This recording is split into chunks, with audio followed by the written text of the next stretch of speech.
Hello friends, welcome to knowledge for success teaching channel. Friends, आज हम लोग इस वीडियो में खान सर के द्वारा प्रकाशित बिहार दरोगा बुक के सेट प्रथम का आज हम लोग जो है विस्तारित विश्लेषण करेंगे।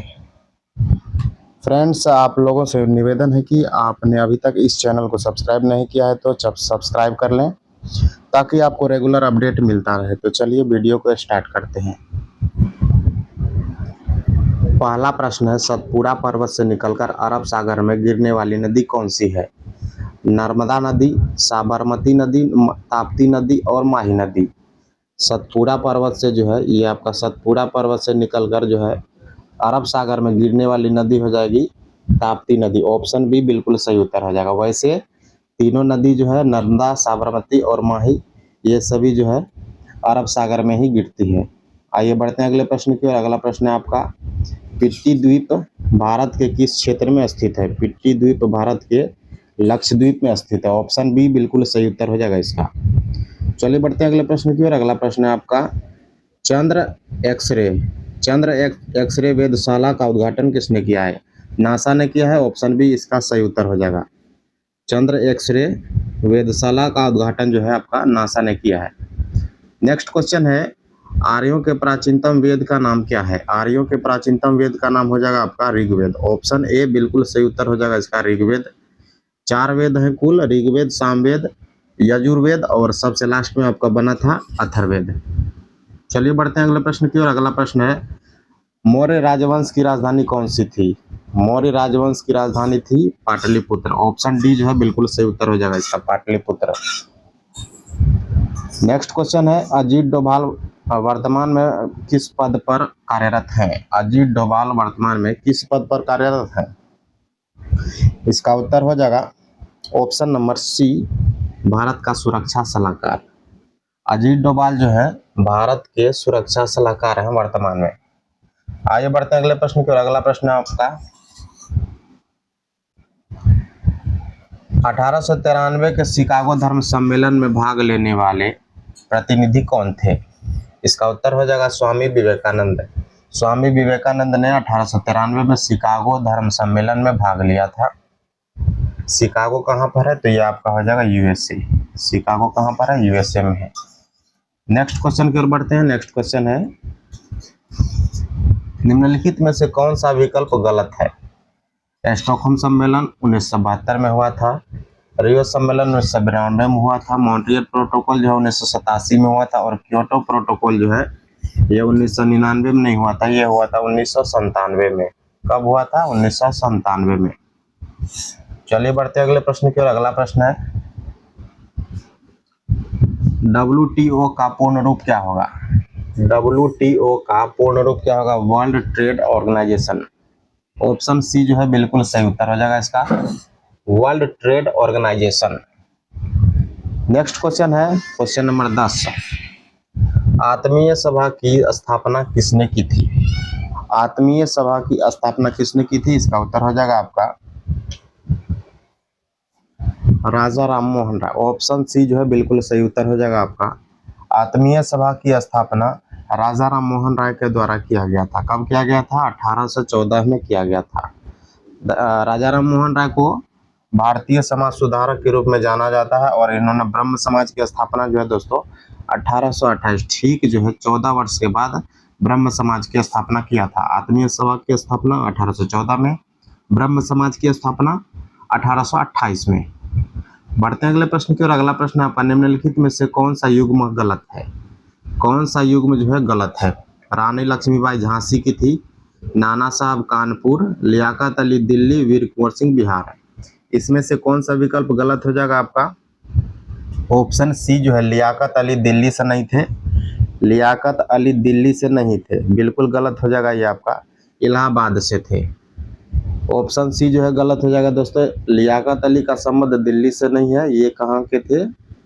इलाहाबाद। 1857 की क्रांति में इन्होंने इलाहाबाद से नेतृत्व किया था। चलिए बढ़ते हैं अगले प्रश्न की ओर। अगला प्रश्न है क्वेश्चन नंबर 12। क्वेश्चन नंबर 12 है आपका, लोकसभा द्वारा पारित धन विधेयक को राज्यसभा अधिकतम कितने समय तक रोक सकती है? धन विधेयक को राज्यसभा जो है दोस्तों 14 दिन तक रोक सकती है। ऑप्शन सी जो है इसका बिल्कुल सही उत्तर हो जाएगा। लोकसभा द्वारा पारित धन विधेयक को राज्यसभा जो है 14 दिनों तक रोक सकती है। अगर हम इसके आर्टिकल की बात करें, इसका आर्टिकल कौन सा हो जाएगा? आर्टिकल 109 का सब क्लॉज 2, आर्टिकल 109 का 2 हो जाएगा इसका उत्तर। आइए बढ़ते हैं क्वेश्चन नंबर 13।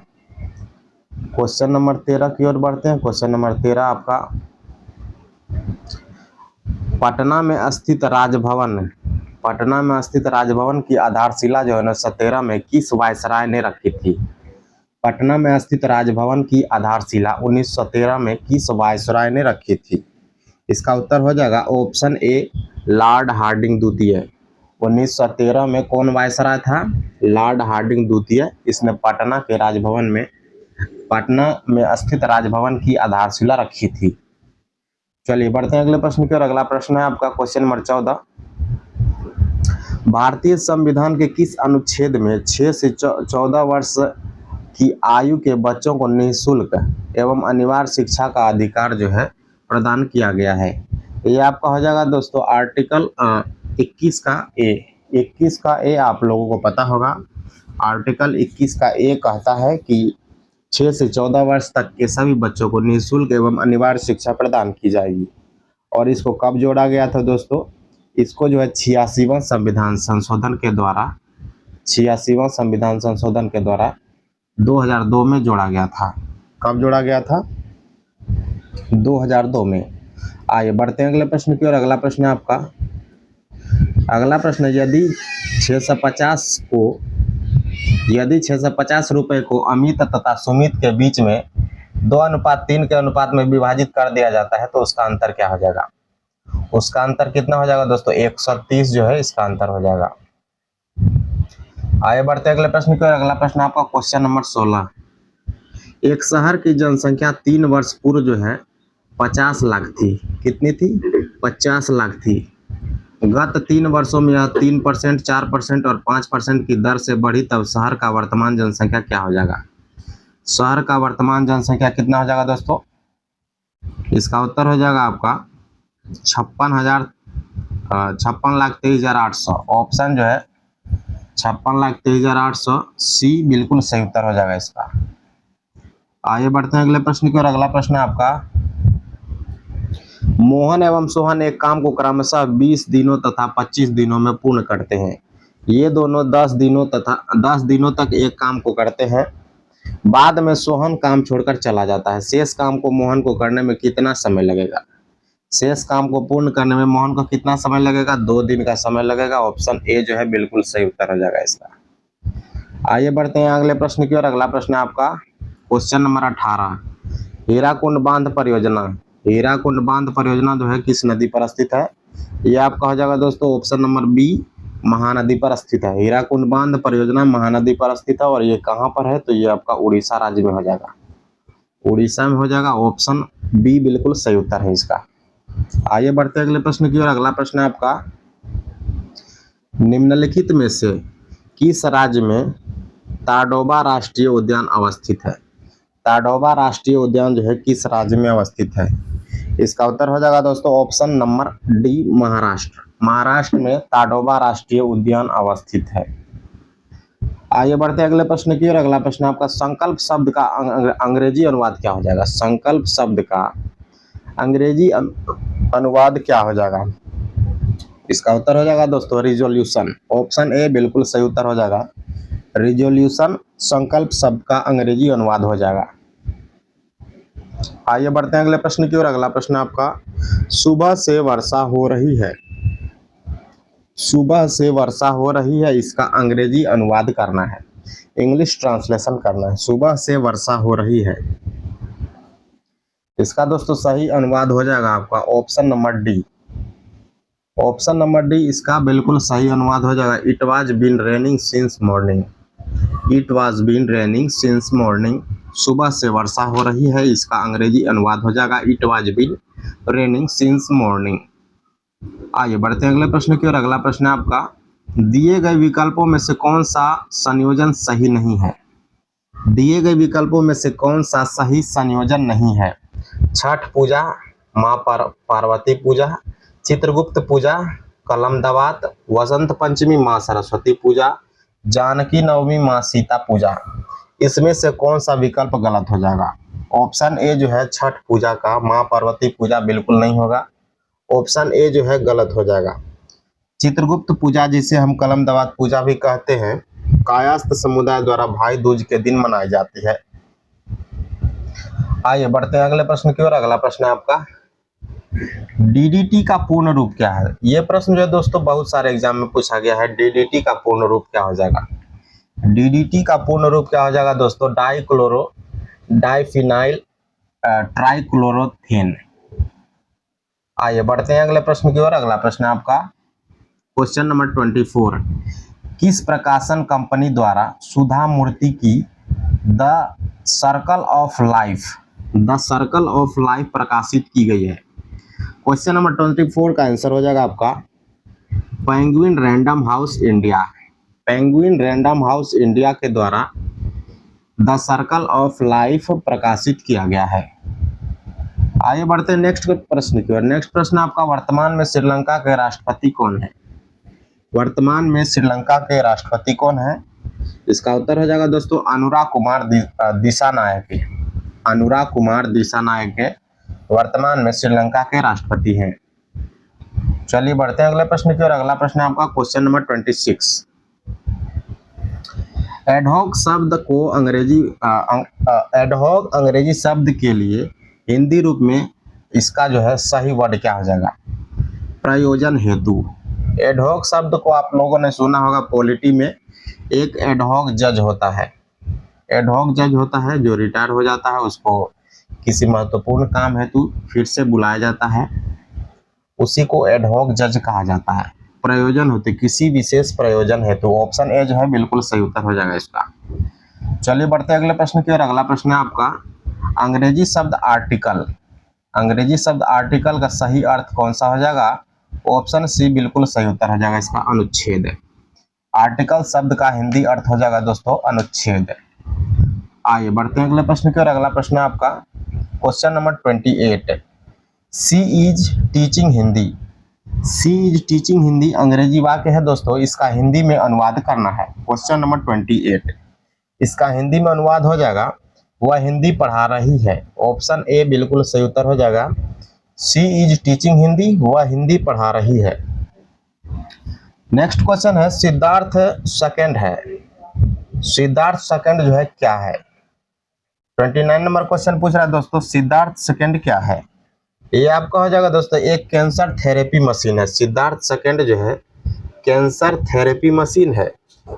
इसको किसके द्वारा बनाया गया दोस्तों? Bhabha atomic research centre, BARC, Bhabha atomic research centre के द्वारा बनाया गया है। यह कैंसर थेरेपी मशीन है। इसका नाम हो जाएगा आपका सिद्धार्थ सेकंड। आइए बढ़ते हैं अगले प्रश्न की ओर। अगला प्रश्न आपका क्वेश्चन नंबर 30। निवेशकों की सहायता हेतु मित्रा प्लेटफॉर्म किस संगठन द्वारा शुरू किया गया है? मित्रा प्लेटफॉर्म जो है किस संगठन के द्वारा शुरू किया गया है? क्वेश्चन नंबर 30, इसका उत्तर हो जाएगा आपका सेबी। सेबी के द्वारा मित्रा प्लेटफॉर्म निवेशकों की सहायता हेतु शुरू किया गया है। चलिए बढ़ते हैं अगले प्रश्न की ओर। अगला प्रश्न आपका क्वेश्चन नंबर 31। नेक्स्ट क्वेश्चन है, जब्त करने के लिए कौन सा अंग्रेजी शब्द सही हो जाएगा? किसी भी चीज को जब्त करना है, इसका अंग्रेजी शब्द कौन सा जो है एप्रोप्रिएट हो जाएगा? ऑप्शन ए बिल्कुल सही उत्तर हो जाएगा दोस्तों, अटैच। अटैच बिल्कुल सही शब्द हो जाएगा इसका। ऑप्शन ए सही उत्तर हो जाएगा। आइए बढ़ते हैं अगले प्रश्न की ओर। अगला प्रश्न आपका क्वेश्चन नंबर 32। क्वेश्चन नंबर 32 पे आते हैं, निम्नलिखित में से किस समूह में सभी वस्तुएं जैव निम्नीकरणीय बायोडिग्रेडेबल नहीं है? बायोडिग्रेडेबल कौन सा तत्व या फिर वस्तु नहीं है?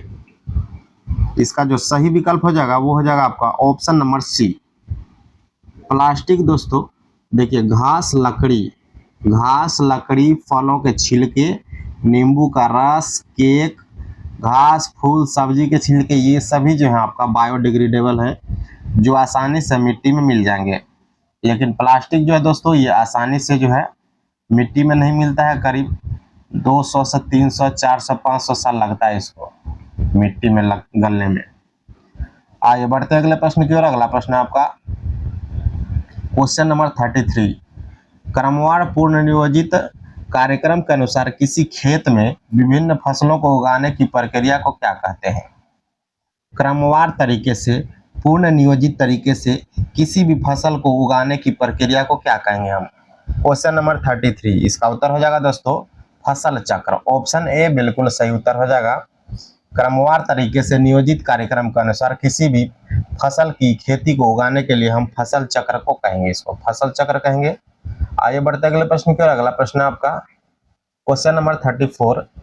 रक्त और शरीर की कोशिकाओं के बीच ऑक्सीजन, पोषक तत्वों और कार्बन डाइऑक्साइड का आदान प्रदान या फिर विनिमय किस माध्यम से होता है?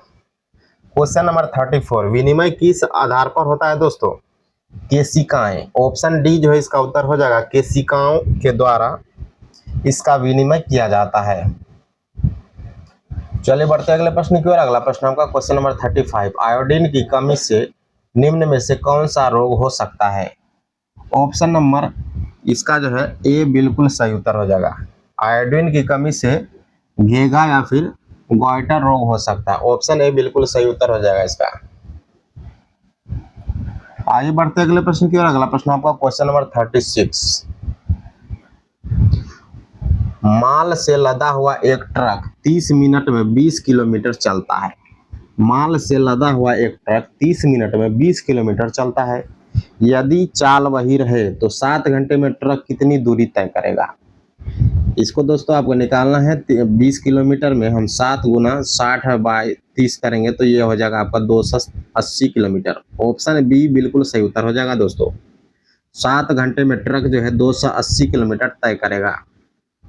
आइए बढ़ते हैं अगले प्रश्न की ओर। अगला प्रश्न है आपका, एक मोटरसाइकिल का अंकित मूल्य 18,000 रुपये है जो 14,400 में उपलब्ध है। 18,000 रुपये अंकित मूल्य है, 14,400 में उपलब्ध है। एक स्कूटर का अंकित मूल्य क्या होगा जो 12,000 रुपये में उपलब्ध होगी यदि छूट प्रतिशत समान है? छूट प्रतिशत समान है, जितना 18,000 का छूट प्रतिशत आपका 14,400 का है, 12,000 छूट पे मिल रहा है दोस्तों, तो उसका अंकित मूल्य क्या है? इसका अंकित मूल्य हो जाएगा दोस्तों 12,500। ऑप्शन ए बिल्कुल सही उत्तर हो जाएगा। आइए बढ़ते हैं अगले प्रश्न की ओर। अगला प्रश्न आपका 12 संतरे 150 में बेचने पर एक आदमी को 20% की हानि होती है। 12 संतरे 150 रुपये में बेचने पर एक आदमी को 20% की हानि होती है। 20% लाभ पाने के लिए उसे यह संतरा जो है कितने रुपए में बेचना पड़ेगा? उसे यह संतरा 20% लाभ पाने के लिए दोस्तों 225 रुपये में बेचना पड़ेगा। ऑप्शन बी बिल्कुल सही उत्तर हो जाएगा। ऑप्शन बी बिल्कुल सही उत्तर हो जाएगा। आइए बढ़ते हैं अगले प्रश्न की ओर। अगला प्रश्न आपका क्वेश्चन नंबर 39। निम्नलिखित में से कौन सा औद्योगिक बेरोजगारी, इंडस्ट्रियल अनएम्प्लॉयमेंट का सही आशय प्रदान करता है? इंडस्ट्रियल अनएम्प्लॉयमेंट का जो है सही आशय प्रदान करता है। ये आपका आ जाएगा दोस्तों कपड़ा मिलों में मशीनों के आगमन के कारण हथकरघा बुनकरों का बेरोजगार होना। इंडस्ट्री के आने से दोस्तों जो हमारे हथकरघा बुनकर थे जो हाथ से कपड़े बनाते थे, उन सभी को जो है दोस्तों बेरोजगार बना दिया है। कपड़ा वाली मशीनें जो है जितनी आ गई हैं। ऑप्शन बी बिल्कुल सही उत्तर हो जाएगा इसका। चलिए बढ़ते हैं अगले प्रश्न की ओर। Question number 40। क्वेश्चन नंबर 40 कहता है कि बिहार के कैमूर में पाए जाने वाला जो खनिज संसाधन है वो कौन सा है? कैमूर जिले में पाया जाने वाला खनिज संसाधन कौन सा है? ये आपका जो दोस्तों चूना पत्थर। ऑप्शन डी बिल्कुल सही उत्तर हो जाएगा इसका। बिहार के कैमूर, जिसको पहले भभुआ बोला जाता था, अभी उसका नाम चेंज करके कैमूर बना दिया है। वहां पर दोस्तों चूना पत्थर को लाइमस्टोन भी बोला जाता है, काफी अधिक मात्रा में वहां पर पाया जाता है। आगे बढ़ते हैं अगले प्रश्न की ओर। अगला प्रश्न आपका मांग एवं पूर्ति किस प्रकार का बाजार कीमत निर्धारण करती है। मांग एवं पूर्ति किस प्रकार का बाजार कीमत निर्धारण करती है। क्वेश्चन नंबर 41, इसका उत्तर हो जाएगा दोस्तों संतुलन कीमत। जितनी मांग है अगर उतनी पूर्ति है तो ये आपका हो जाएगा संतुलन कीमत। आगे बढ़ते हैं अगले प्रश्न की ओर। अगला प्रश्न आपका क्वेश्चन नंबर 42, किस वर्ष में सहकारी साख समिति अधिनियम भारत में पारित हुआ था। सहकारी साख समिति अधिनियम भारत में कब पारित हुआ था। क्वेश्चन नंबर 42, 1904 में पारित हुआ था। ऑप्शन नंबर डी जो है बिल्कुल सही उत्तर हो जाएगा इसका। Question number 43, Bihar business connect 2024 का आयोजन कब किया गया था। ये 19 से 20 दिसंबर 2024 को किया गया था। 19 से 20 दिसंबर 2024 में किया गया था। कहाँ पर किया गया था, पटना में किया गया था। ऑप्शन जो है सी बिल्कुल सही उत्तर हो जाएगा इसका। बिहार बिजनेस कनेक्ट 2024 का आयोजन पटना में किया गया था 19 से 20 दिसंबर को। आगे बढ़ते हैं अगले प्रश्न की ओर। अगला प्रश्न है आपका क्वेश्चन नंबर 44। क्वेश्चन नंबर 44 क्या कहता है, हार्पर कोलिंस द्वारा रचित, हार्पर कोलिंस एक व्यक्ति का नाम है, इसके द्वारा एक बुक लिखी गई है the book of Bihari literature. The book of Bihari literature किसके द्वारा लिखा गया है, किसके द्वारा लिखा गया। क्वेश्चन नंबर 44 आपका उत्तर हो जाएगा अभय कुमार के द्वारा जो है दोस्तों, अभय कुमार के द्वारा ये बुक लिखी गई है the book of Bihari literature. के लेखक कौन है, अभय कुमार। चलिए बढ़ते अगले प्रश्न की ओर। अगला प्रश्न आपका क्वेश्चन नंबर 45 दिया गया है कि अंकित मूल्य है आपका 220 रुपया, छूट है इसमें 20%। दिए गए जानकारी के अनुसार जो आप कौन सा विकल्प सही हो जाएगा। यदि वास्तविक खरीद कीमत 200 रुपये है तो 12% की हानि होगी। यदि वास्तविक खरीद कीमत 160 रुपये है तो 10% की लाभ होगी। पूछा जा रहा है इसमें कौन सा विकल्प सही है और कौन सा गलत है। क्वेश्चन नंबर 45 इसका उत्तर हो जाएगा ऑप्शन नंबर सी। केवल कथन एक और दो सत्य हैं, मतलब दोनों कथन सही है। यदि अंकित मूल्य 220 रुपये है और उस पर छूट 20% है, यदि वास्तविक कीमत उसका 200 रुपये होता तो 12% की हानि होती, और वास्तविक कीमत 160 रुपये होता तो 10% की लाभ होती। दोनों कथन यहाँ पर सही है दोस्तों। ऑप्शन नंबर सी बिल्कुल सही उत्तर हो जाएगा। ऑप्शन नंबर सी बिल्कुल सही उत्तर हो जाएगा। यहाँ पर देख सकते हैं आप कैसे सॉल्व किया है। चलिए बढ़ते हैं अगले प्रश्न की ओर। अगला प्रश्न आपका क्वेश्चन नंबर 46। 5500 का 8% प्रति वर्ष की दर से 146 दिनों में ब्याज कितना हो जाएगा। 5500 का 8% प्रति वर्ष की दर से 146 दिनों में कितना हो जाएगा। इसका उत्तर हो जाएगा दोस्तों 176। ऑप्शन डी जो है बिल्कुल सही उत्तर हो जाएगा। 146 दिनों में इसका ब्याज जो है 176 रुपये हो जाएगा। आइए बढ़ते हैं अगले प्रश्न की ओर। अगला प्रश्न आपका क्वेश्चन नंबर 47 नंबर क्वेश्चन कहता है दोस्तों कि 700 रुपये से 3 वर्ष के लिए 4% वार्षिक चक्रवृद्धि ब्याज की दर से लिए गए उधार को चुकाने के लिए कुल कितने ब्याज का भुगतान करना पड़ेगा। क्वेश्चन नंबर 47 कुल कितने ब्याज का भुगतान करना पड़ेगा। इसका उत्तर हो जाएगा 87.40 रुपये। ऑप्शन जो है 87,040 रुपये सही हो जाएगा इसका ऑप्शन बी। नेक्स्ट क्वेश्चन है, हाल ही में रामसर साइट का दर्जा प्राप्त करने वाला जो है थेरथंगल पक्षी अभ्यारण्य, कौन सा अभ्यारण्य, थेरथंगल पक्षी अभ्यारण्य। थेरथंगल पक्षी अभ्यारण्य कहाँ पर है दोस्तों, तमिलनाडु में। उत्तर हो जाएगा इसका ऑप्शन बी बिल्कुल सही उत्तर हो जाएगा तमिलनाडु में। थेरथंगल पक्षी अभ्यारण्य जिसको हाल ही में रामसर साइट का दर्जा मिला है, कहाँ पर है ये दोस्तों, ये हो जाएगा आपका तमिलनाडु में। चलिए बढ़ते हैं अगले प्रश्न की ओर। अगला प्रश्न आपका क्वेश्चन नंबर 49। किस भारतीय को honorary officer of the order of Fiji honorary officer of the order of the Fiji से सम्मानित किया गया है? किस भारतीय को सम्मानित किया गया? Question number 49। रविशंकर को, श्री रविशंकर जी को फिजी के द्वारा, किसके द्वारा? फिजी देश के द्वारा जो honorary officer of the order of the Fiji से सम्मानित किया गया है श्री रविशंकर जी को। आइए बढ़ते अगले प्रश्न की ओर। अगला प्रश्न आपका क्वेश्चन नंबर 50। नीचे दिए गए किलों में से कौन सा राजस्थान में नहीं है? राजस्थान में कौन सा किला नहीं है? Question number 50। आमेर, लोहागढ़ और सोनारगढ़। आमेर, लोहागढ़ और सोनारगढ़, ये तीनों जो दोस्तों आपका राजस्थान में स्थित है। और ये आपका रोहतासगढ़ जो है, रोहतासगढ़ का किला राजस्थान में स्थित नहीं है। चलिए बढ़ते हैं अगले प्रश्न की ओर। अगला प्रश्न निम्नलिखित में से किस संस्था को रेमन मैगसेसे पुरस्कार 2024 प्रदान किया गया है? किस संस्था को रेमन मैगसेसे पुरस्कार 2024 प्रदान किया गया है? इसका सही उत्तर हो जाएगा दोस्तों ग्रामीण चिकित्सक आंदोलन थाईलैंड। ग्रामीण चिकित्सक आंदोलन थाईलैंड को जो है, इस संस्था को रेमन मैगसेसे पुरस्कार 2024 प्रदान किया गया है। नेक्स्ट क्वेश्चन आपका क्वेश्चन नंबर 52। कृति, मैं जब तक आई बाहर, कृति बोलती है मैं जब तक आई बाहर के लिए किस लेखक को साहित्य अकादमी पुरस्कार हिंदी में 2024 प्रदान किया गया है?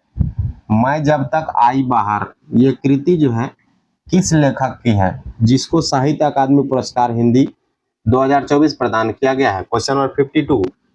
इसका उत्तर हो जाएगा दोस्तों गगन गिल। ऑप्शन बी जो है बिल्कुल सही उत्तर हो जाएगा। गगन गिल को प्रदान किया गया है जब तक आई बाहर, मैं जब तक आई बाहर।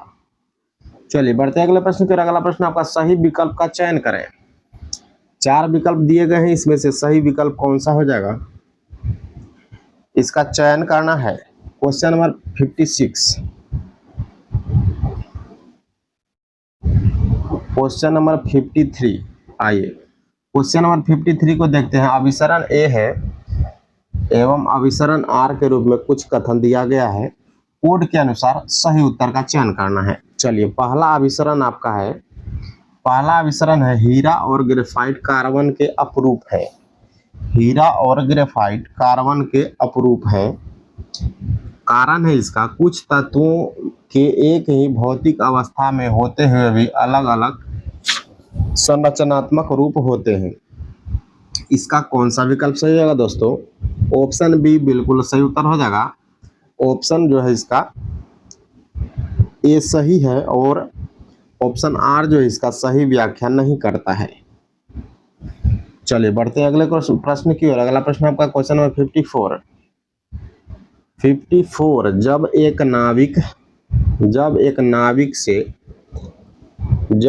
नाविक नाव से आगे की ओर कूदता है, जब एक नाविक नाव से आगे की ओर कूदता है और नाव पीछे की ओर गति करती है तो यह घटना किस नियम का उदाहरण है? क्वेश्चन नंबर 54 किस नियम का उदाहरण हो जाएगा? ये गति का तीसरा नियम। ऑप्शन सी बिल्कुल सही उत्तर हो जाएगा। ये गति का तीसरा नियम। गति का पहला नियम है दोस्तों जड़त्व का नियम। कोई वस्तु अपनी विरामावस्था या एक समान गति की अवस्था में बनी रहती है जब तक कोई बाह्य बल उस पर बल न लगाए। गति का दूसरा नियम है दोस्तों किसी वस्तु के संवेग परिवर्तन की दर आरोपित बल के समानुपाती होती है। इसका फॉर्मूला होता है F बराबर ma। आइए बढ़ते अगले प्रश्न की ओर। अगला प्रश्न आपका क्वेश्चन नंबर 55। यदि एक तीर को कमान पर रखें और उसकी डोरी को खींचें तो इस स्थिति में कमान में कौन सी ऊर्जा संचित होगी? कमान में कौन सी ऑप्शन इसका जो है ऑप्शन बी बिल्कुल सही उत्तर हो जाएगा। कमान में दोस्तों स्थितिज ऊर्जा संचित होगी। जब आप तीर खींचते हैं तो उसका कमान जो है कुछ देर के लिए अस्थिर हो जाता है, जिस कारण से उसमें स्थितिज ऊर्जा जो है पैदा हो जाती है। ऑप्शन नंबर बी बिल्कुल सही उत्तर हो जाएगा। आइए बढ़ते हैं अगले प्रश्न की ओर। Question number 56। 56 नंबर क्वेश्चन, सही विकल्प का चयन करना है। 4 विकल्प दिया गया है यहाँ पर। एक वस्तु का द्रव्यमान पृथ्वी के ध्रुवों पर अधिकतम होता है। नेक्स्ट विकल्प है एक वस्तु का द्रव्यमान अलग अलग स्थान पर भिन्न भिन्न होता है। अगला विकल्प है एक वस्तु का द्रव्यमान द्रव्यमान पृथ्वी के विषुवत रेखा पर न्यूनतम होता है। एक वस्तु का द्रव्यमान स्थान के अनुसार अपरिवर्तित होता है। ये विकल्प जो दोस्तों गलत हो जाएगा। एक वस्तु का द्रव्यमान स्थान के अनुसार परिवर्तनशील होता है, क्योंकि पृथ्वी पर हमारा वेट अलग होगा, चंद्रमा पे हमारा वेट अलग होगा, तो द्रव्यमान तो चेंज हो रहा है, इसलिए ये विकल्प जो है गलत हो जाएगा। आइए बढ़ते हैं अगले प्रश्न की ओर। अगला प्रश्न आपका क्वेश्चन नंबर 57 है।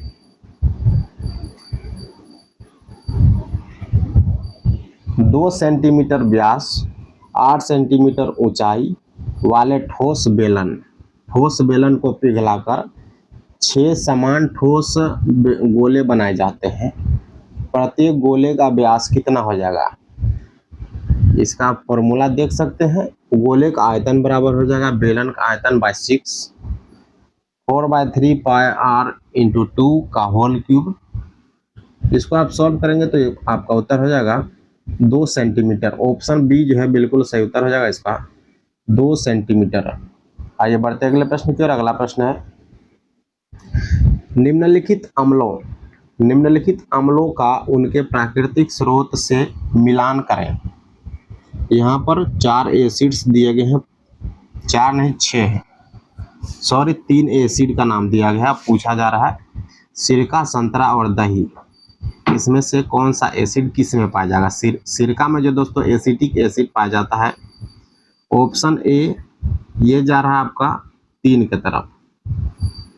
सिरका जो है एसिटिक एसिड, सिरका में एसिटिक एसिड पाया जाता है। संतरा में दोस्तों साइट्रिक एसिड होता है, संतरा खट्टा लगता है हमको साइट्रिक एसिड के कारण। दही में दोस्तों लैक्टिक एसिड होता है, इसमें लैक्टोबैसिलस बैक्टीरिया के कारण दही जमता है, इसलिए इसमें लैक्टिक एसिड पाया जाता है। चलिए बढ़ते हैं अगले प्रश्न की ओर। अगला प्रश्न आपका क्वेश्चन नंबर 59। क्वेश्चन नंबर 59 है कि वर्ष 2026 में 20वें एशियाई खेलों का आयोजन जो है दोस्तों, 20वें एशियाई खेलों का आयोजन कहाँ किया जाएगा? क्वेश्चन नंबर 59, 20वें एशियाई खेलों का आयोजन दोस्तों जापान में किया जाएगा। ऑप्शन ए जो है बिल्कुल सही उत्तर है, 2026 में 20वें एशियाई खेलों का आयोजन जापान में किया जाएगा। चलिए बढ़ते अगले प्रश्न की ओर। अगला प्रश्न आपका क्वेश्चन नंबर 60। क्वेश्चन नंबर 60 है श्री थर्मन शनमुगरत्नम किस देश के राष्ट्रपति नियुक्त हुए हैं? अप्रैल 2025 तक श्री थर्मन शनमुगरत्नम कहाँ के राष्ट्रपति नियुक्त किए हैं दोस्तों? इसका उत्तर हो जाएगा आपका ऑप्शन नंबर इसका दोस्तों हो जाएगा आपका सी, सिंगापुर के राष्ट्रपति नियुक्त किए गए हैं। अगला प्रश्न आपका दोस्तों काला घोड़ा महोत्सव जो है इसका 25वां संस्करण जो है 25 जनवरी से 2 फरवरी तक कहां पर आयोजित किया गया था? काला घोड़ा महोत्सव। क्वेश्चन नंबर 61, काला घोड़ा महोत्सव कहां पर होता है दोस्तों? मुंबई में होता है। ऑप्शन बी बिल्कुल सही उत्तर हो जाएगा इसका।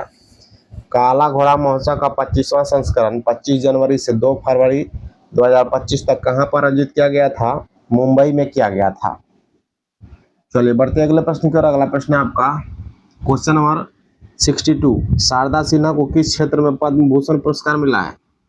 पद्म विभूषण पुरस्कार जो है शारदा सिन्हा को कला के क्षेत्र में मिला है। ऑप्शन बी बिल्कुल सही उत्तर हो जाएगा। बिहार की प्रसिद्ध सुप्रसिद्ध गायिका रही है ये दोस्तों शारदा सिन्हा।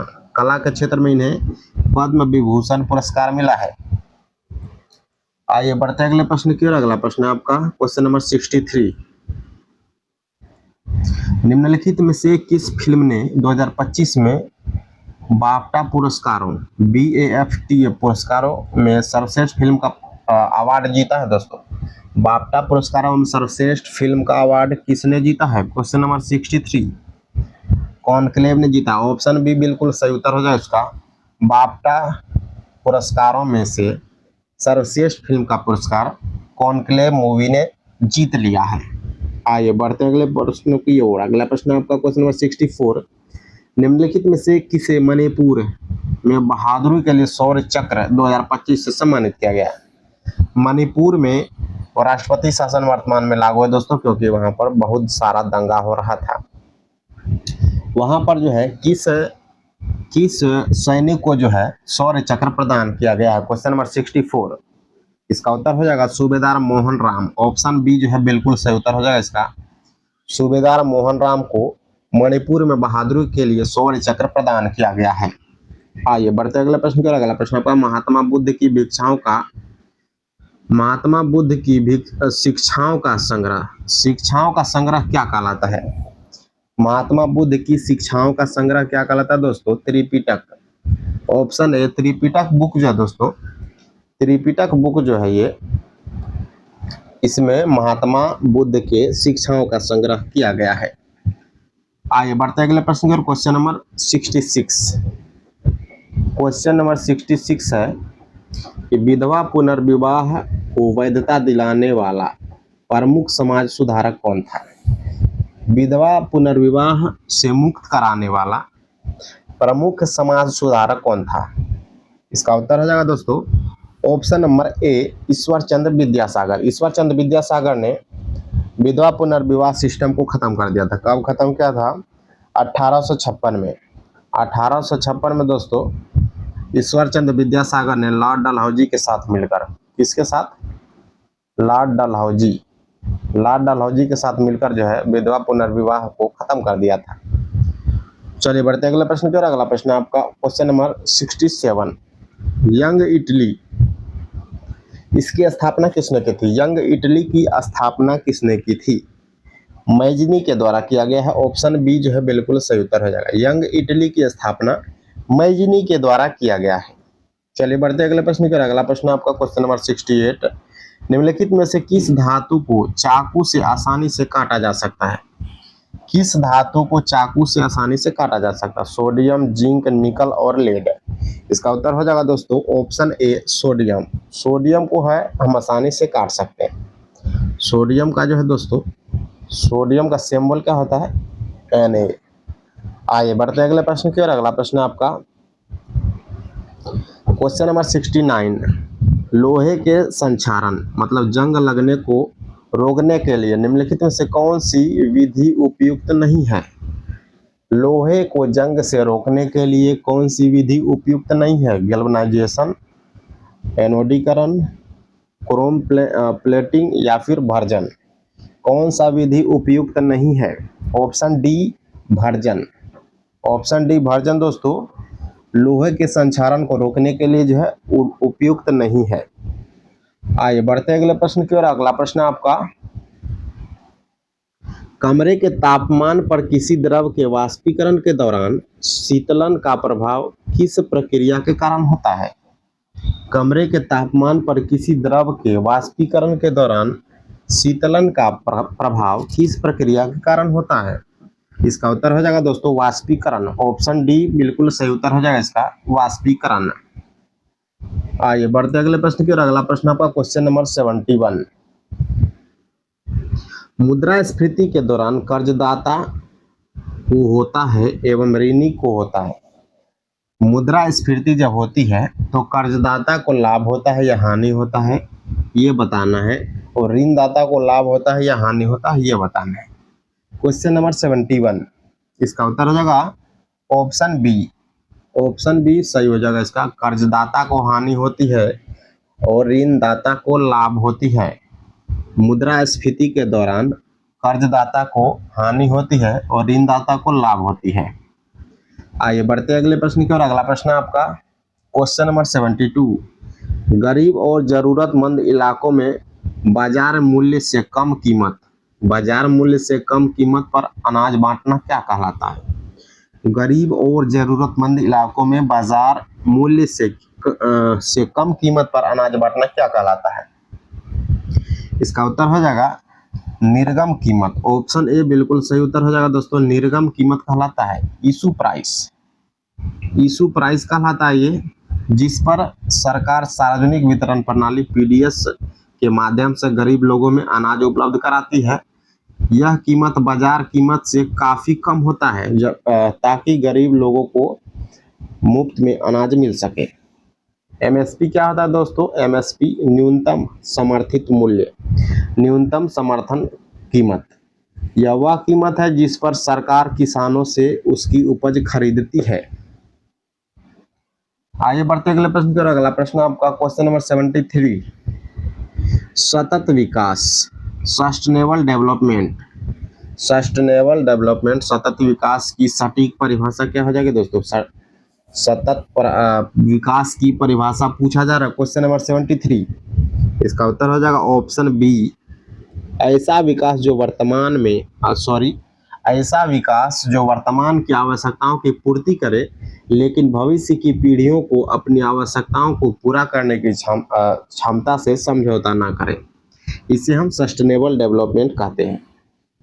ऑप्शन बी जो है बिल्कुल सही उत्तर हो जाएगा इसका। आइए बढ़ते अगले प्रश्न की ओर। अगला प्रश्न आपका क्वेश्चन नंबर 74, भारत के किस राज्य में सर्वाधिक वन प्रतिशत पाया जाता है? सर्वाधिक वन प्रतिशत भारत के किस राज्य में पाया जाता है? आपका उत्तर है मध्य प्रदेश, अरुणाचल प्रदेश, मिजोरम और मेघालय। इसका उत्तर हो जाएगा ऑप्शन बी, मिजोरम। मिजोरम में सर्वाधिक वन प्रतिशत पाया जाता है, जबकि सर्वाधिक वन जो है ये मध्य प्रदेश में पाया जाता है। सर्वाधिक वन रहता तो हम मध्य प्रदेश उत्तर कर सकते थे, लेकिन यहाँ पे प्रतिशत पूछा जा रहा है तो सर्वाधिक वन प्रतिशत जो है आपका मिजोरम में पाया जाता है। आइए बढ़ते अगले प्रश्न की ओर। अगला प्रश्न आपका क्वेश्चन नंबर 75, निम्नलिखित को सुमेलित करिए। व्यक्तियों के स्वामित्व वाले उद्योग निजी क्षेत्र में उद्योग व्यक्तियों या निजी कंपनियों के स्वामित्व में होता है। ऑप्शन इसका जो है ऑप्शन ए का चौथा विकल्प हो जाएगा, निजी क्षेत्र। व्यक्तियों के स्वामित्व वाले उद्योग निजी क्षेत्र से संबंधित हैं। राज्य के स्वामित्व वाले उद्योग जो है सार्वजनिक क्षेत्र है। ऑप्शन ए, ऑप्शन बी का पहला विकल्प जो है हो जाएगा। चलिए इसका विकल्प हम देख लेते हैं, 1 का 4 और 2 का 1। 1 का 4 2 का 1, ऑप्शन ए बिल्कुल सही उत्तर हो जाएगा इसका। नेक्स्ट क्वेश्चन आपका क्वेश्चन नंबर 76 में भी सुमेलित करना है महादेव पहाड़ियां, इलायची पहाड़ियां और कैमूर पहाड़ियां। तीनों पहाड़ियां का मिलान किस प्रकार से है वो आपको दिखाना है, सुमेलित करना है। महादेव पहाड़ियां मध्य भारत में स्थित सतपुड़ा श्रेणी का महत्वपूर्ण हिस्सा है जो कि मध्य प्रदेश राज्य में विस्तृत है। महादेव पहाड़ियां का हो जाएगा दोस्तों ऑप्शन बी। महादेव पहाड़ियां सतपुड़ा श्रेणी से संबंधित है। इलायची पहाड़ी जो दोस्तों, इलायची पहाड़ी ये आपका सह्याद्री से माना जा सकता है। Option A. कैमूर की पहाड़ियां दोस्तों विंध्याचल श्रेणी से संबंधित है। इसका सही विकल्प हो जाएगा BAC ऑप्शन जो है आपका ऑप्शन बी में है, BAC। आइए बढ़ते अगले प्रश्न की ओर। अगला प्रश्न आपका क्वेश्चन नंबर 77, भारतीय संविधान के केंद्र और राज्यों के बीच शक्तियों का विभाजन किस अनुच्छेद के तहत किया गया है? केंद्र और राज्यों के बीच शक्तियों का विभाजन ये आपका हो जाएगा ऑप्शन नंबर ए, अनुच्छेद 246। अनुच्छेद 246 इसके माध्यम से केंद्र और राज्यों के बीच शक्तियों का विभाजन किया गया है। अगर हम बात करें दोस्तों कितनी प्रकार की विभाजन है दोस्तों, ये 3 प्रकार की विभाजन है। पहला है आपका संघ सूची, दूसरा है राज्य सूची और तीसरा जो है आपका ये है समवर्ती सूची। समवर्ती सूची, संघ सूची में कुल 100 विषय हैं। राज्य सूची में दोस्तों ये आपका हो जाएगा राज्य सूची में टोटल हो जाएगा आपका 61।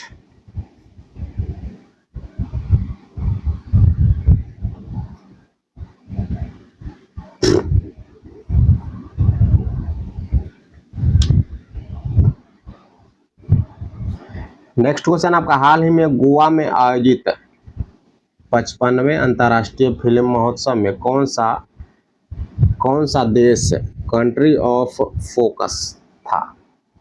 कंट्री ऑफ फोकस कौन सा देश था? गोवा में आयोजित 55वें अंतर्राष्ट्रीय फिल्म महोत्सव में कौन सा देश फोकस पर था? Question number 78। कौन सा देश फोकस पर था? ऑस्ट्रेलिया। ऑप्शन ए बिल्कुल सही उत्तर हो जाएगा इसका, ऑस्ट्रेलिया। नेक्स्ट क्वेश्चन है क्वेश्चन नंबर 79। 18 नवंबर 2024 को किसे भारत का नियंत्रक एवं महालेखा परीक्षक CAG किसे भारत का नियंत्रक एवं महालेखा परीक्षक CAG नियुक्त किया गया है? Question number 79। ये हो जाएगा दोस्तों आपका संजय मूर्ति। ऑप्शन बी बिल्कुल सही उत्तर हो जाएगा, संजय मूर्ति। अगर हम दोस्तों CAG की बात करें तो ये आपका अनुच्छेद 148 से 151 148 से 51 तक इसका अनुच्छेद है CAG का। आइए बढ़ते अगले प्रश्न की ओर। अगला प्रश्न आपका क्वेश्चन नंबर 80। भारत के 52वें संवैधानिक संशोधन अधिनियम 1985 का संबंध जो है किस प्रमुख संवैधानिक प्रावधान से है दोस्तों? दल बदल कानून। ऑप्शन डी, दल बदल कानून लाया गया था भारतीय संविधान में 52वें संविधान संशोधन 1985 के द्वारा। आइए बढ़ते अगले प्रश्न की ओर। Question number 81। क्वेश्चन नंबर 81 है राजनीतिक दलों में सुधार कैसे हो? इस संदर्भ में निम्नलिखित कथनों का कौन सा कथन सत्य हो जाएगा? दो विकल्प दिया गया है, कथन 1 और कथन 2। पूछा जा रहा है राजनीतिक दलों में सुधार कैसे हो, तो इसके लिए आपका कौन सा विकल्प सही हो जाएगा? Question number 81। चलिए इसका उत्तर है दोस्तों, लोग किसी राजनीतिक दल के आचरण के खिलाफ याचिका दायर नहीं कर सकते हैं। लोग किसी राजनीतिक दल के आचरण के खिलाफ याचिका दायर नहीं कर सकते हैं, ये विकल्प बिल्कुल सही है। अच्छे आचरण वाले लोग राजनीतिक दल में शामिल हो सकते हैं, ये विकल्प भी सही है। इसका उत्तर हो जाएगा ऑप्शन बी, केवल कथन 2 सत्य है, 1 गलत है। 1 क्यों गलत है? क्योंकि आप यहाँ पर याचिका दायर कर सकते हैं। आइए बढ़ते अगले प्रश्न की ओर। अगला प्रश्न आपका क्वेश्चन नंबर 82। संविधान के तहत न्यायिक समीक्षा कौन करता है? संविधान के तहत न्यायिक समीक्षा कौन करता है? दोनों करते हैं दोस्तों, सुप्रीम कोर्ट और हाई कोर्ट। सुप्रीम कोर्ट और हाई कोर्ट संविधान के तहत न्यायिक समीक्षा कर सकते हैं। दोनों विकल्प सही हो जाएगा। आइए बढ़ते हैं अगले प्रश्न की ओर। अगला प्रश्न है आपका क्वेश्चन नंबर 83। कौन सा कथन सही नहीं है? निम्नलिखित में से कौन सा कथन सही नहीं है? संप्रभुता। संप्रभुता लोगों को निर्णय लेने का सर्वोच्च अधिकार है। धर्मनिरपेक्षता, सभी धर्म समान हैं। समाजवाद, पूंजीवादी अर्थव्यवस्था का विकास। गणराज्य, राज्य का मुखिया निर्वाचित होता है। क्वेश्चन नंबर 83, कौन सा कथन सही नहीं है? समाजवाद दोस्तों, समाजवाद विकल्प गलत है। समाजवाद, पूंजीवादी अर्थव्यवस्था का विकास, ये मिलान जो है आपका दोस्तों, ये कथन सही नहीं है। आइए बढ़ते हैं अगले प्रश्न की ओर। अगला प्रश्न आपका क्वेश्चन नंबर 84। क्वेश्चन नंबर 84, नीचे 2 कथन दिए गए हैं, एक को ऑप्शन ए को दूसरे के कारण दिया गया है, तो पूछा जा रहा है कौन सा विकल्प सही है। कथन है जब प्रकाश वायु से कांच में प्रवेश करता है तो उसकी गति घट जाती है। इसका कारण दिया गया है वायु की अपेक्षा कांच प्रकाशीय रूप से सघन माध्यम है। वायु की अपेक्षा कांच प्रकाशीय रूप से सघन माध्यम है। इसमें से कौन सा विकल्प सही हो जाएगा? क्वेश्चन नंबर 84 दोनों सही है दोस्तों, ऑप्शन ए और ऑप्शन बी। कथन ए और कथन आर दोनों सही है। आर जो है कथन ए का सही स्पष्टीकरण भी करता है। चलिए बढ़ते अगले प्रश्न की ओर। अगला प्रश्न आपका क्वेश्चन नंबर 85। स्तंभ ए और स्तंभ बी दोनों का मिलान करना है। दूरी, वेग, त्वरण और विस्थापन, इसका मिलान करते हैं। आइए इसका मिलान करते हैं। दूरी का संबंध किससे है दोस्तों? वास्तविक पथ की तय की गई कुल लंबाई से है। दूरी वास्तविक पथ की तय की गई कुल लंबाई से है दूरी का संबंध। वेग वेग का संबंध दोस्तों दिशा सहित चाल। अगर आप किसी एक दिशा में जा रहे हैं, किसी दिशा का मान रख के आप जा रहे हैं तो उसे आप वेग कहेंगे, दिशा सहित चाल। दिशा रहित चाल को दोस्तों दूरी कहा जाता है। आइए बढ़ते हैं अगले विकल्प की ओर, त्वरण।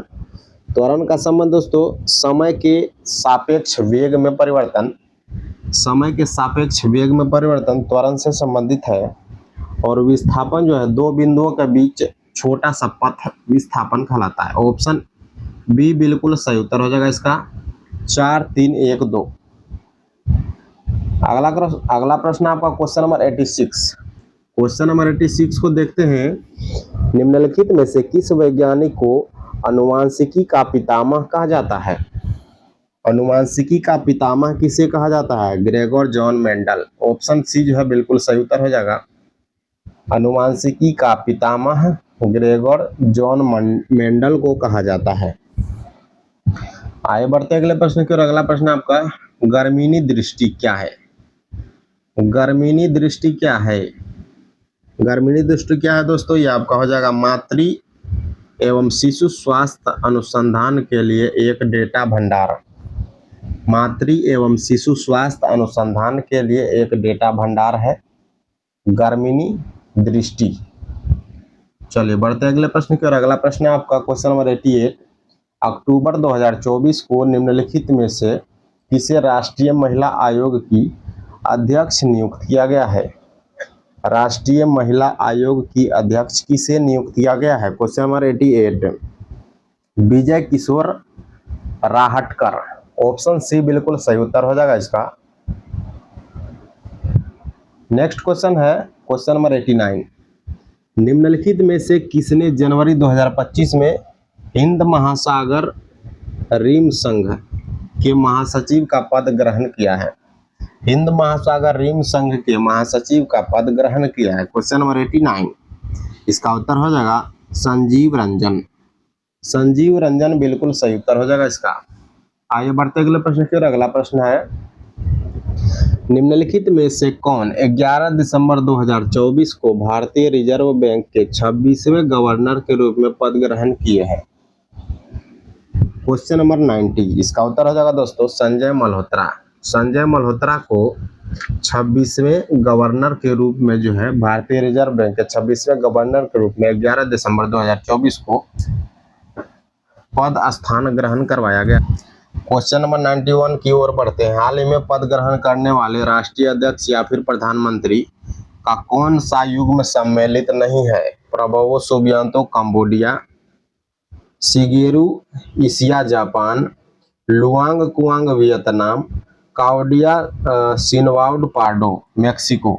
इसमें से कौन सा विकल्प सम्मिलित नहीं है दोस्तों? तो ये आपका प्रबोवो सुबियांतो इंडोनेशिया के राष्ट्रपति हैं। कहाँ के हैं? इंडोनेशिया के राष्ट्रपति हैं। तो ये आपका विकल्प जो है गलत है, बाकी तीनों सही है। चलिए बढ़ते अगले प्रश्न की ओर। अगला प्रश्न आपका, FBI के वर्तमान निर्देशक कौन है? FBI के वर्तमान निदेशक डायरेक्टर कौन है दोस्तों? क्वेश्चन नंबर 92, FBI के वर्तमान निदेशक कौन है? काश पटेल। ऑप्शन ए बिल्कुल सही उत्तर हो जाएगा इसका। FBI के वर्तमान निदेशक काश पटेल है। नेक्स्ट क्वेश्चन की ओर बढ़ते हैं। अगला प्रश्न आपका क्वेश्चन नंबर 93, सबसे अधिक मूल्यवान मुद्रा कौन सी है? सबसे अधिक मूल्यवान मुद्रा, शक्तिशाली मुद्रा कौन सी है? क्वेश्चन नंबर 93, इसका उत्तर हो जाएगा दोस्तों कुवैती दिनार। ऑप्शन बी बिल्कुल सही उत्तर हो जाएगा दोस्तों। कुवैती दिनार जो है दोस्तों, दिनार सबसे मूल्यवान है, सबसे शक्तिशाली है। अभी आप लोगों को पता ही होगा दोस्तों कि 1 रुपए के बराबर जो है लगभग 88, $1 के बराबर 88 रुपया हो गया है। तो हमारा रुपया काफी कमजोर होते जा रहा है, जबकि हम दुनिया में सबसे शक्तिशाली मुद्रा अभी कौन सा है? दिनार है दोस्तों, कुवैत का। आगे बढ़ते अगले प्रश्न की ओर। अगला प्रश्न आपका क्वेश्चन नंबर 94, निम्नलिखित में कृष्णा नदी की सहायक नदी कौन सी है दोस्तों? कृष्णा नदी की सहायक नदी पूछा जा रहा है। क्वेश्चन नंबर 94, कृष्णा नदी की प्रमुख सहायक नदियां हैं दोस्तों तुंगभद्रा, भीमा, कोयना, घाटप्रभा, मालप्रभा, मूसी और दूधगंगा। तो मूसी नदी दोस्तों यहाँ पर आपका आ चुका है। मूसी नदी जो है कृष्णा की सहायक नदी है। क्वेश्चन नंबर 95 को देखते हैं दोस्तों। क्वेश्चन नंबर 95, हरियाणा में हड़प्पा संस्कृति के पुरातात्विक स्थल कौन सा है दोस्तों? हरियाणा में स्थित हड़प्पा संस्कृति का पुरातात्विक स्थल कौन सा है? क्वेश्चन नंबर 95 ये हो जाएगा दोस्तों राखी गढ़ी। हड़प्पा संस्कृति के दौरान राखी गढ़ी स्थल जो है हरियाणा में पाया गया है। ऑप्शन बी जो है बिल्कुल सही उत्तर हो जाएगा इसका। क्वेश्चन नंबर 96 पे आते हैं हम।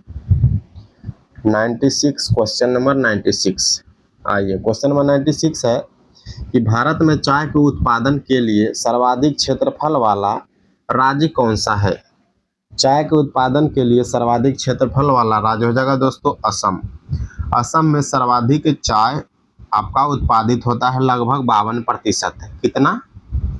लगभग 52% चाय जो है भारत के, 52% चाय, सर्वाधिक क्षेत्रफल भी है आपका असम में। आइए बढ़ते अगले प्रश्न की ओर। अगला प्रश्न आपका क्वेश्चन नंबर 97, किस देश में पैरा ओलंपिक तीरंदाजी का आयोजन हुआ है? किस देश में पैरा ओलंपिक तीरंदाजी का आयोजन हुआ है? क्वेश्चन नंबर 97 ये आपका आ जाएगा दोस्तों फ्रांस। फ्रांस में पैरा ओलंपिक तीरंदाजी का आयोजन हुआ है। अगर हम दोस्तों बात करें तो हरियाणा के हरविंदर सिंह पैरा ओलंपिक खेलों में पैरा तीरंदाजी स्पर्धा में स्वर्ण पदक जीतने वाले भारत के पहले पैरा एथलीट बने हैं। भारत के पहले पैरा एथलीट कौन बने हैं दोस्तों? हरविंदर सिंह पैरा ओलंपिक खेलों में गोल्ड मेडल जीतने वाले बने हैं हरविंदर सिंह है। याद रखिएगा, किसी नेक्स्ट एग्जाम में पूछा जा सकता है। आगे बढ़ते हैं। क्वेश्चन नंबर 98 है, राजधानी गलत है। राजधानी गलत है। चलिए, आंध्र प्रदेश का हैदराबाद, पुडुचेरी का पुडुचेरी, त्रिपुरा का अगरतला, लक्षद्वीप का कवरत्ती। आंध्र प्रदेश का दोस्तों क्या हो जाएगा आपका? अमरावती। आंध्र प्रदेश का राजधानी हो जाएगा दोस्तों अमरावती, ये आपका गलत हो जाएगा। आइए बढ़ते अगले प्रश्न की ओर। अगला प्रश्न है, नेपिताओ शहर जो है किसकी राजधानी है? ये आपका म्यांमार का हो जाएगा। आप लोगों को शायद पता भी हो, म्यांमार का राजधानी जो है नेपिताओ हो जाएगा। म्यांमार का पौराणिक नाम है दोस्तों वर्मा। आइए बढ़ते अगले प्रश्न की ओर। अगला प्रश्न है आपका क्वेश्चन नंबर, ये आपका आखिरी प्रश्न हो जाएगा, किस वर्ष योगा को एशियाई खेलों में शामिल किया गया था? यह प्रश्न 2-3 एग्जामों में पूछा गया है दोस्तों। किस वर्ष योगा को एशियाई खेल में शामिल किया गया था? ये आपका इंपॉर्टेंट क्वेश्चन हो जाएगा 2026 में। ऑप्शन सी बिल्कुल सही उत्तर हो जाएगा दोस्तों। योगा को एशियाई खेलों में एक प्रदर्शन खेल, मतलब डेमोन्स्ट्रेशन स्पोर्ट के रूप में 2026 में जापान के नागोया में होने वाली एशियाई खेलों में शामिल किया जाएगा। इसका अर्थ है कि इसमें पदक नहीं दिए जाएंगे, ये सिर्फ देखने के लिए होगा, लोग एंजॉय करेंगे देख के। इसमें कोई भी पदक नहीं दिया जाएगा। कहां पर आयोजित होगा दोस्तों? जापान में। ये इंपॉर्टेंट प्रश्न है दोस्तों, और किसी एग्जाम में बिल्कुल पूछा जा सकता है। एशियाई खेल में योगा को कब शामिल किया जाएगा? जापान में होने वाला है 2026 में, वहां पर शामिल किया जाएगा और इसमें कोई पुरस्कार नहीं दिया जाएगा। तो चलिए दोस्तों, यहाँ पर जो हमारा प्रश्नों का सिलसिला जो है खत्म होता है। मिलेंगे हम अगले सेट में, तब तक के लिए जय हिंद, धन्यवाद।